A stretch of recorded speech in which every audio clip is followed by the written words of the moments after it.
একে তো ভৈরব নদ থেকে অবৈধভাবে বালু উত্তোলন, তার উপর সরকারি ও ব্যক্তিগত সম্পদের ক্ষতি করে নতুন আবাসিক এলাকা তৈরি করছে খুলনার একটি প্রভাবশালী মহল। এ বিষয়ে পূর্ত বিভাগ, কৃষি বিভাগ ও জেলা প্রশাসনে বারবার অভিযোগ দিয়েও কোনো কাজ হয়নি। উল্টো প্রশাসনকে ব্যবহার করে প্রতিবাদকারীদের দেয়া হয় হুমকি ধামকি। খুলনা থেকে আজিজুল ইসলামের ক্যামেরায় মোহাম্মদ আবু তৈয়বের পাঠানো রিপোর্ট।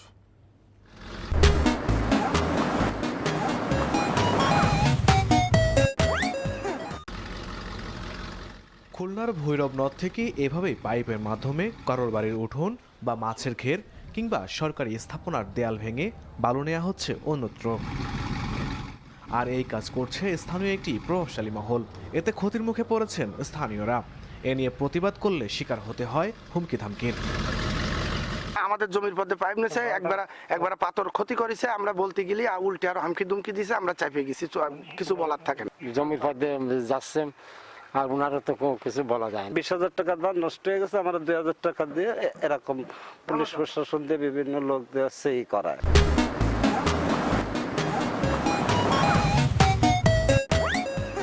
অভিযোগ আছে অবৈধভাবে বালু উত্তোলন ও পাইপলাইনের মাধ্যমে তা অন্যত্র নেয়ার কাজ করছেন লামিয়া এন্টারপ্রাইজের মালিক ও খুলনা বিভাগীয় ট্রাক শ্রমিক ইউনিয়নের সাধারণ সম্পাদক আবুল কালাম আজাদ। বিগত আওয়ামী ফ্যাসিস্ট আমলে তৎকালীন শ্রম ও শ্রমকল্যাণ প্রতিমন্ত্রী মুন্নুজান সুফিয়ার ব্যবসায়িক অংশীদার ছিলেন এই আজাদ। সে সময় ফুলে ফেপে ওঠেন তিনি। 5 আগস্টের পর তার এই অবৈধ কার্যক্রম বন্ধ রাখলেও স্থানীয় রাজনৈতিক নেতাদের ম্যানেজ করে আবারও শুরু করেছেন বালু উত্তোলন। ড্রেজিংয়ের লাইসেন্স আছে দাবি করে অভিযুক্ত আবুল কালাম আজাদ বলেন, সবাইকে ম্যানেজ করে বালু তুলছেন তিনি। আমাদের কোনো দিয়ে ক্ষতি হয় না, আমাদের কোনো অবজেকশন নাই, কেন স্থানীয় প্রতিনিধিরাই তো কোনো অবজেকশন দেয় নাই কোনোদিন।